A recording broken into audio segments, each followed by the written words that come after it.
Ladies and gentlemen, this is Miss Cosmo 2025. Magandang araw Pilipinas and good day pageant lovers. Dito pa lang, panalo na po tayo. Grabe ang ipinakitang lakas ng Pilipinas matapos umabot sa mahigit 24 million votes sa People's Choice ng Miss Cosmo 2025.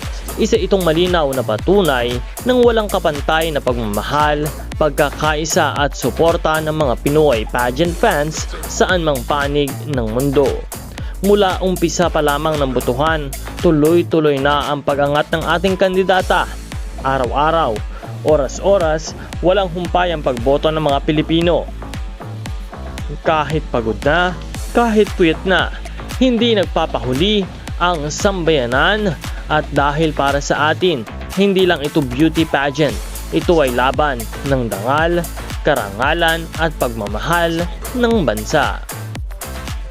Ang 24 million votes ay hindi biro. Iilan lang ang kayang makagawa nito sa international pageant scene. Kaya masasabi natin, dito pa lang ay panalo na tayo.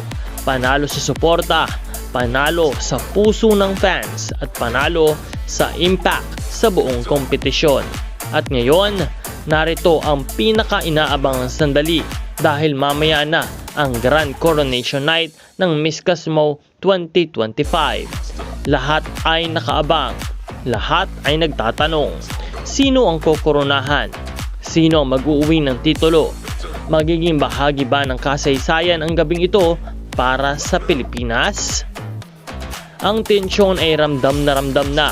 Ang excitement ay nasa rurok at siguradong isang gabi ito nang hindi basta-bastang makakalimutan ng mga Pinoy pageant fans. Kaya mga pageant updates, manatiling nakatutok at huwag kalimutan na mag-subscribe dahil tuloy-tuloy ang ating live updates, reactions at resulta mula sa Miss Cosmo 2025 Grand Coronation Night. Patuloy ding iboto ang ating pambatong si Chelsea Fernandez. Dahil sa ngayon, meron na tayong 24 o mahigit 24 million votes para sa Pilipinas with number 2 ranking. At ang nangunguna nga ay si Miss El Salvador with 25,390 votes. Kaya patuloy na bumoto, pumunta lamang sa Miss Cosmo Facebook page at hanapin ang link.